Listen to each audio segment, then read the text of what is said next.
were no Mexicans. So the Spaniards created three different classes: the Spaniards, the Mexicans, and then the natives. So that's and so that's part of the history of this. So in each country it happened in different ways. So all of this is very common knowledge, and you know Frida Kahlo and Diego Rivera and Orozco Siqueiros, all these muralists, the very famous. Oh, the muralists. Yeah, you know Frida Kahlo. Well, you're saying it with an accent, so I didn't know it was Frida, but I know Frida, but I didn't know Frida. They all have paintings called Los Hijos de la Chingada, which means the children of the rape. Oh my goodness. Pablo Neruda, the poet, has a poem called Los Hijos de la Chingada, the children of the rape. Because what happened, and this is what this Mexican person doesn't understand, Chicano is saying, I reject the Spaniard rapist father and I embrace the mother rapee. Yes. And so they were the Mexicas, Indians, that's where Mexico comes from, and they called them Mexicanos. So we're going to take Chicano because we want to embrace our native side, and we're not from Europe because we were born here and our mothers were raped here. You can't blame us for the rape. So we're not from Europe, even though our names are from Europe. So this is our way, because we can't take our names back. They destroyed it. They took all our languages. They took all our religion over hundreds of years. And so this is the only thing we can claim is to be that we are. So Chicanos consider themselves more native than Spanish or Mexican, because they were part of this land. And so they want to reclaim that. So Chicano, that's what the Mexican person doesn't understand, that it's a reclaiming of the native side of them. Isn't that, and that's why when you go to Chicano events, they have Aztec dancers, because they want to reclaim that native side of them, because they're mad at the Spanish rapist father too. Exactly. Because like even my name is from Spain, Zamora. Zamora. That was it. When I was reading on the thing on the Google, Mexican, because they were saying in Texas when this movement first started, Lincoln High School, well, that was the first Mexican, they actually would congregate, they became the mayor and the people that, it wasn't, anyway, I'll go on, but anyway, they had said that the Mexicans they work with their hands instead of their minds, they're passive people, and that makes it a beautiful thing.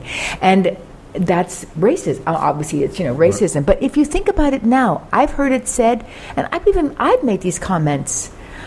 When you see, like gardening, and it's 100 degrees outside. Imagine gardening in Simi Valley. You'd go, what the fuck, right? But when you see the gardeners, they're always, they're laughing with each other. They're talking. They're not. They don't seem to be angry. I'm sure you get told that, right? Yeah, right. But they want their kids to not be doing that. Oh, absolutely. Just like anybody. That's everybody's obligation to make their kids better than what they're doing. It isn't just Mexican. The reason Chicanos are angry is this. Your friend, they don't seem angry, though. No, Chicanos are. Chicanos are. Okay, your friend from Mexico, his family didn't fight for this country. His family didn't used to own land on this country. I don't know that. Well, the Treaty of Guadalupe Hidalgo, which Mexico signed with the United States, guaranteed that all people that were north of the border were able to keep their land. They did. If you know Mexican people, they would never sell their land. How did they lose that land? The Texas Rangers came with guns and said, and if they didn't, they killed them. They lynched them. Yeah. And they took the land because their cousin was the sheriff and they wanted the land on the Rio Grande. Exactly. So they took their land.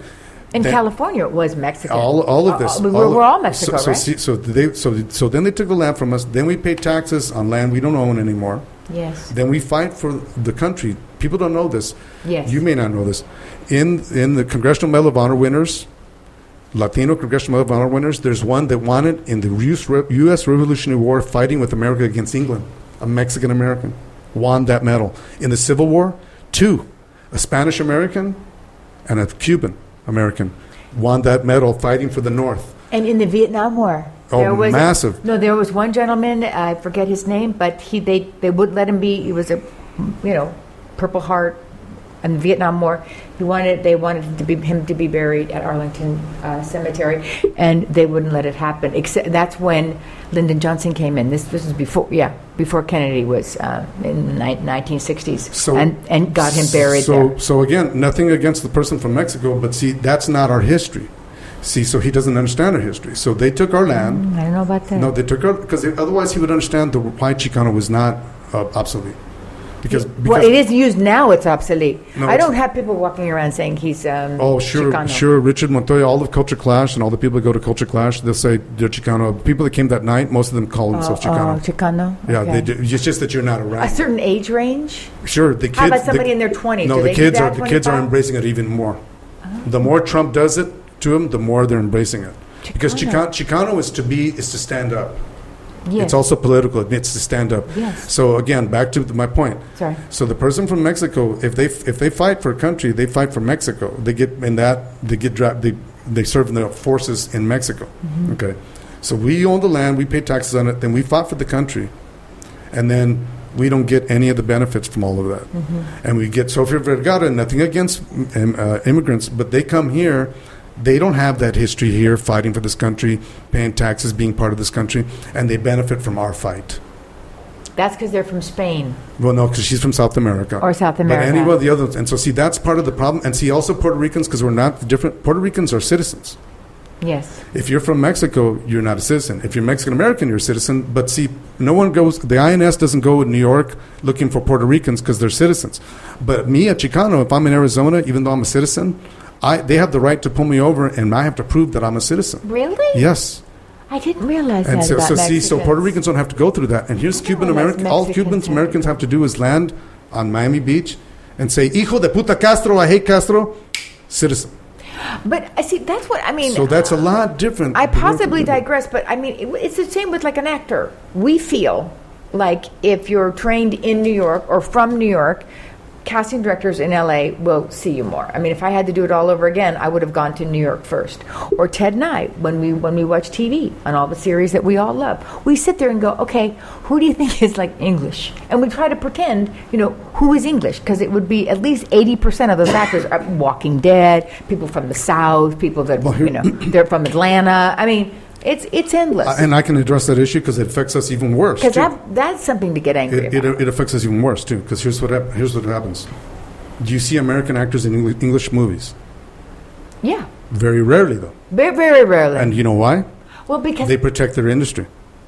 Exactly. They have to go to Parliament. We don't protect our industry. And Australia, all of them protect their industry. Germany, all of them, they protect their industry. Americans don't. Right. So they're open. Like if you're going to go work in England, like when they wanted Shirley MacLaine for Downton Abbey, I have the YouTube link. Parliament would like a special dispensation for Ms. MacLaine. Oh. And they, what? Well, she is American. She's a star, and she's playing an American. Well, we have plenty of people that could play American as well as her, blah, blah, blah, and they blah, blah. And they gave her the dispensation. So they protect their industry. Meanwhile, everybody gets to come here, but people don't realize. She wasn't very good in that role. I'm a huge Shirley MacLaine fan. She wasn't very good in that role. And Elizabeth Montgomery, I guess, not Elizabeth Montgomery, Elizabeth McGovern. Right, the same thing. The mother. The same thing. I guess she had to go through the same thing. Right, same thing. And so did Kevin Spacey, because he was running the old Vic, but then they wanted him on stage. They had to give him a special dispensation. Well, here's the other thing that people don't realize. Mexico's the same way. I can't show up. I'm Mexican-American. I'm born in the United States. I can't show up in Mexico City and say, I want to pursue an acting career. They're like, no, you're not from here. We don't know. You can get hired there and come here, but you can't come here and do it. But they can come here. So here's what ends up happening. I wonder why we allow that, though, because that really is true. And so here's what ends up happening, too. Because... I'm sorry, but do you know why that happens? Why? What's your take on why we allow that to happen? Yes, because if I'm a studio exec, I want the talent, then I want to pick from other talent, wherever. If I want the talent from Kathmandu, I want the talent from Kathmandu. Nobody can tell me what to do. If I want a guy from Australia, that's who I want. If I want this, I may have business reasons. Maybe I want the movie to play good in Australia. Maybe you can't tell me what to do with business. It's a free enterprise, blah, blah, blah. And I say to that, well, that's also the thinking that kept black men from playing Major League Baseball. Was that you said they won't sell tickets. Well, we know that's not true now, but as long as you said it was true, it was true. So that's what they do to us also right now. So Mexican Americans in particular, the lead roles are taken by Ben Affleck and those, because they're the money roles. They still do it, I'm telling you. I believe you, but I'm just trying to think of Ben Affleck as playing in Argo. In Argo, that character's name is Tony Mendez. He was Mexican in Argo? Yes. Stolen from a character that we could play. Since they don't let me play other than... I didn't realize that. Yeah, and so they take the lead. Was that roles. after J-Lo or before? Yes, all of these. He had the Mexican blood, I guess. No, he figured he had it. he doesn't carry some mercenary. even though they're left wingers and they say they're on our side, they don't care. They're mercenaries. They don't give a Mark Wahlberg. They all the Jack Black with the Actors Gang. Oh, Gilly, we're 5 minutes. Yeah, but anyway. What are we going to do? Yeah, I'm so sad. That's all right. So many things we haven't covered. I know. Want to hear the Harry Dean Stanton story. We got to have a little laughter here after our educational. You have to ask him about when he played a heroin addict. Well, here's the thing. This is a good one. The Harry Dean thing involves Ted, which is hilarious. It really does. It's Harry Dean Stanton. I mean, I'm a huge fan of. Ted, I don't think realized like how while it was happening, how amazing that moment was. But we were over at Fox Harris's house. Fox played the crazy scientist in Repo Man, and he died of AIDS. I love Fox. He was a great man. He was a gay man, but he was a great man. I'm kind of responsible for him getting that role. Because I told Alex, you should really cast him. And I got Olivia Barish, the UFO. You got that role because you were in, Alex had done a short, right? We were going to do a student film, but we hadn't shot it. But you didn't shoot it? No, but I treated all my auditions like they were Citizen Kane, no matter who they were. And he appreciated that. Oh, so you never shot the, okay, go ahead. Sorry, so we had, I think, had we finished the movie? Yeah. And it had screened, right? Yeah, so well, Ted had wanted, for those of you, Ted Monty, my husband, he had wanted to be an actor, and he went to New York. And no, he hadn't gone to New York yet. So and because of his friend was Dell, and he was a babe in the woods. Yeah, but should he go to New York? Should he go to L.A.? So Dell goes, come on up here. You know what I mean? I'll show you L.A. So and he was a babe in the woods. And he went to the Formosa Cafe. Right, and I'm older than Ted a little bit, so I was like, I always. His big brother. Like kind of a brother, bigger, older brothers kind of thing. Yeah. And so Fox is there, and Fox loved to smoke marijuana. And Harry Dean's a big pothead. And so did Harry Dean. Yeah, and so I actually had some really good stuff. And Fox tells Harry, hey, let's go, come on. We go to the car.